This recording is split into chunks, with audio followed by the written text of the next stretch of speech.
Hello everyone, welcome back to my YouTube channel. Today starts practice set for TGT exam. So starts. First question, what does Renaissance mean? Renaissance का mean क्या है? Rebirth. Second is right answer. Next question, Renaissance was rebirth of classical learning of ancient Greek, Roman, Italian. All of these.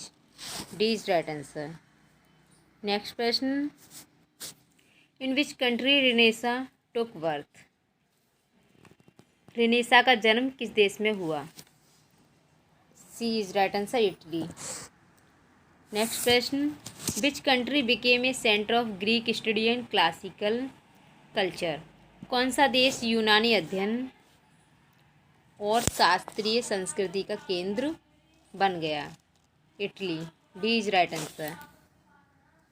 Next प्रश्न, renaissance movement give a new conception of mean. What was the conception?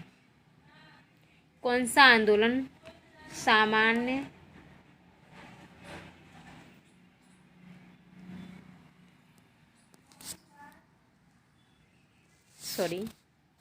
Next प्रश्न, renaissance movement give a new conception man.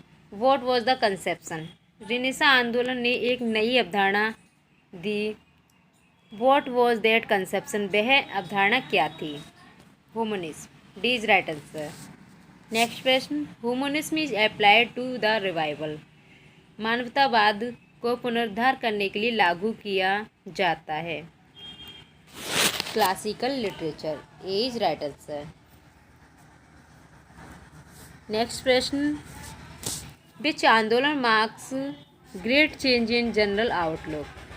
कौन सा आंदोलन सामान्य outlook में महान परिवर्तन का प्रतीक है? Renaissance. B is right answer.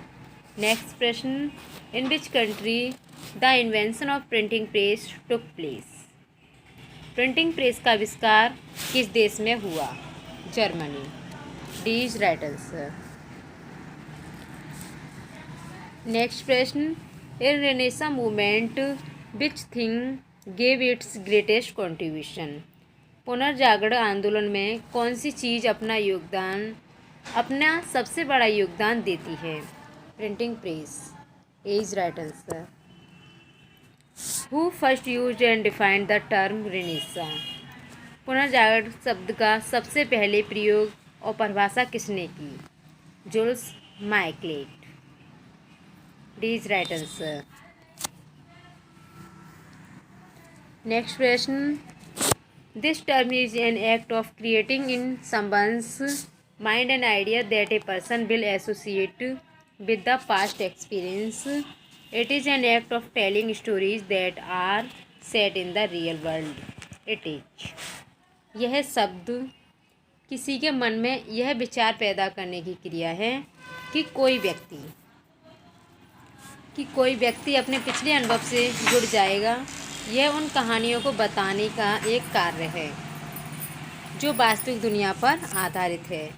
It is. यह क्या है? ये है मिमीसिस. सी इज राइट आंसर. मिमीसिस का मीन्स होता है इमिटेशन, यानी कि अनुकरण करना या नकल करना. नेक्स्ट प्रश्न, Aristotle defines the following term as a means और मिमीसिस और imitation by means of language rhythm and harmony. It is.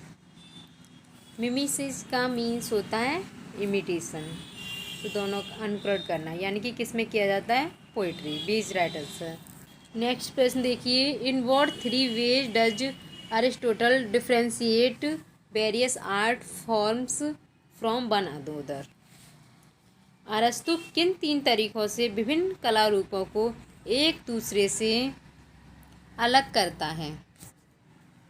Bye the medium, object and manner of imitation. D is right answer.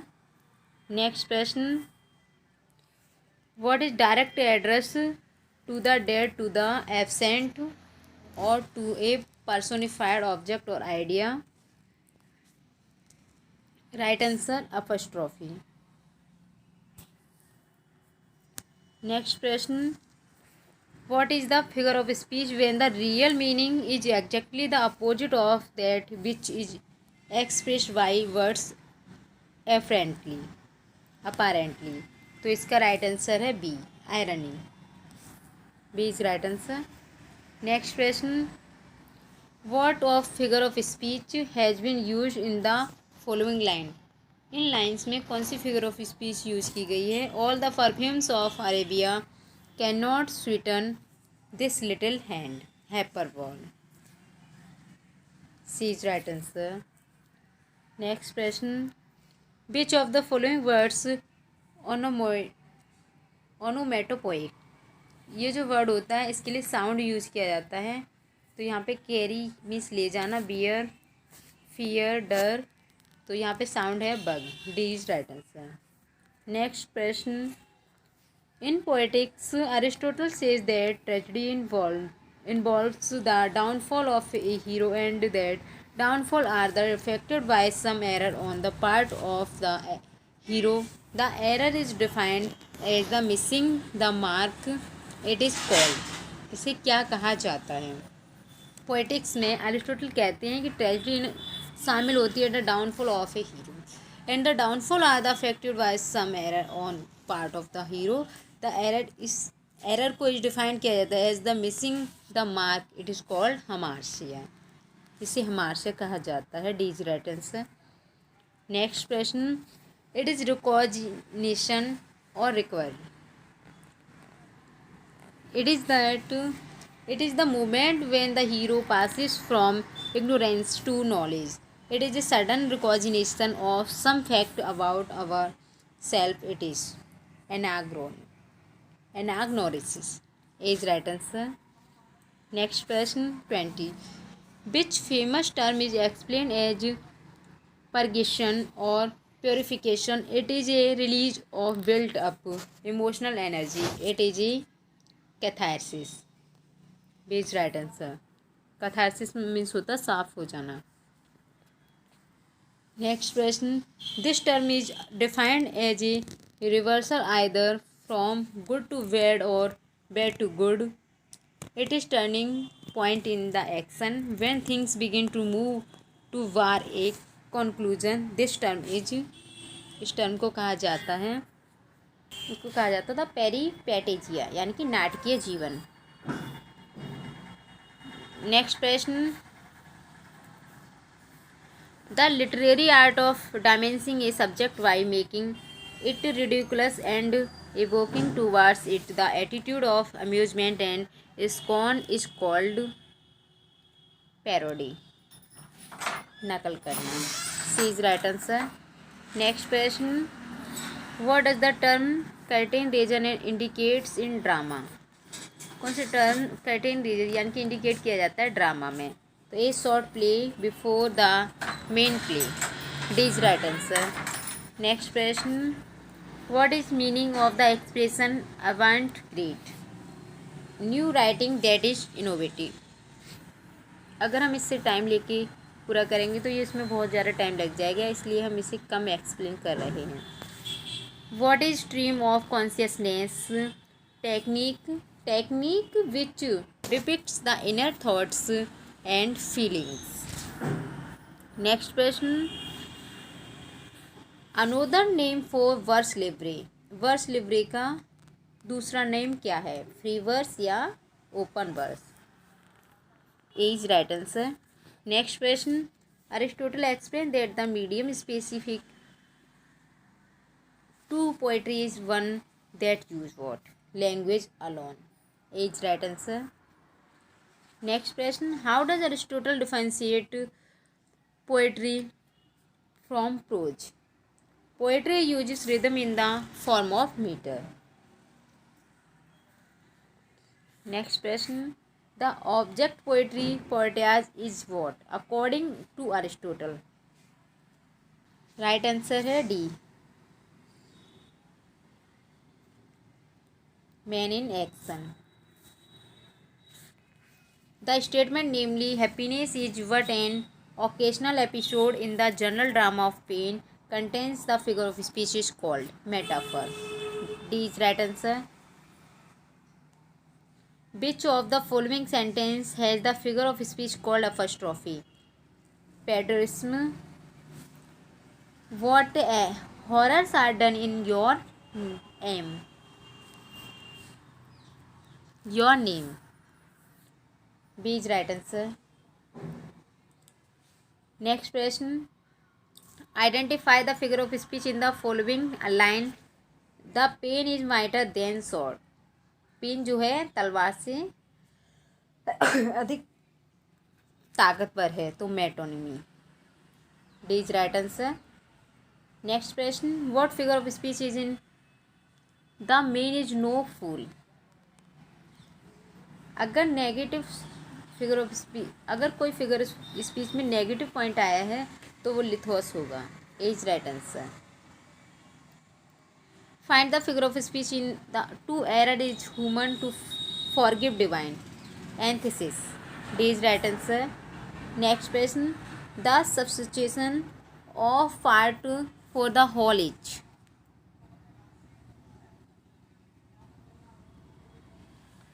Snace dodge. A is right answer. Next question. The rhyming of vowel sound without the rhyming of consonant is known as assonance. D is right answer. Which figure of speech is used in the following lines? Alone, alone, all, alone, alone on a wide, wide sea. जब एक ही vowel sound repeat हो रहा हो बार बार starting में, तो वो होता हमारा alliteration. C is right answer. Next प्रश्न. What is the figure of speech in the following sentence? Authority forgets a dying king. Right answer. Personification. Next प्रश्न. Which author reported that Shakespeare had been a country school master? Nicholas Rowe. 1674 to 1718. Is right answer. Next प्रश्न. Shakespeare left his home village for London in. Shakespeare ने छोड़ा अपना गांव का घर जो था वो लंदन के लिए 1587. Is right answer. नेक्स्ट प्रश्न. Reaching London in 1587 Shakespeare join. London पहुंचकर 1587 में शेक्सपियर ने ज्वाइन किया Burbage's company of factors. Is right answer. Next प्रश्न. On August 11, 1596, one of Shakespeare's children died at the age of 11. 11 अगस्त 1596 को Shakespeare का जो children था 11th ईयर का, उसकी मृत्यु हो गई थी. वो उसका नाम क्या था? Hamnet. Is right answer. Next प्रश्न. Between what time period did William Shakespeare begin a successful career in London as an actor? Between 1585 and 1592. Is right answer. Next question. Which period of Shakespeare's career life is referred as lost year? Why scholars? D is right answer. Between 1585 and 1592.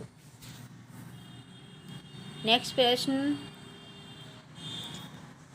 Which play bore Shakespeare's name as author's first time? Love's Labour Lost. Is right answer. Next प्रश्न. When did Shakespeare wrote his play? Shakespeare ने अपने play लिखी थी किस century में? 16 and 17 century. C is right answer. Next प्रश्न. What was the theatre in London that Shakespeare was associated with? The Globe theatre. Which one of the following theatre companies was owned by Shakespeare, where his masterpieces were first performed? Globe. B is right answer. Shakespeare purchased share in the Globe Theatre in.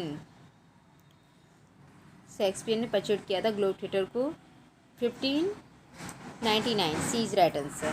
Next प्रश्न. What was the first name of the playing company Kingsman that William Shakespeare partly on? Lord Chamberlain's Man. D is right answer. Next question.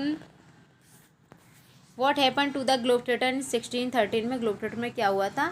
तो ये it burn out, ये जल गया था. D is right answer. और 1614 में इसे rebuild कर दिया गया था, ग्लोब थिएटर को दोबारा बना दिया गया था। Next question, how is Sam Wanamaker 1993 connected with Shakespeare? It was the vision to rebuild the Globe. B is right answer. Next question, where did Shakespeare retire to? Shakespeare retire कहाँ से हुए थे? स्टैटफोर्ड ऑन अबन से। D is right answer. Who opines there neither is nor can be any essential difference between the language of prose and metrical composition? तो A is right answer, Wordsworth. ये किसने कहा है? Wordsworth ने। Next question, the complete title of the poem Tintern Abbey is lines compose a few miles away above Tinton Abbey on revising the bank of the way during its tour July 13, 1798. Wordsworth revisited the place in 1798. When did the visit Tinton Abbey first time? 1793. A is right answer. Next question, who has called Wordsworth a moral inch? Sally. B is right answer. Next question, who criticized Wordsworth for not following his own theory of poetry? T.S. Eliot. B is right answer. Next question, which sonnet of Gray Wordsworth examined in preface to the Lyrical Ballads on the death of Mr. Richard West 1742? B is right answer. Next question, who said Milton was on Devil's Party without knowing? Right answer है William Blake. A is right answer. Next question, who praised Milton in his sonnet London 1802 in these words? Thy soul was like a star and dwelt apart. Thou hadst a voice whose sound was like the sea. Right answer Wordsworth. A is right answer.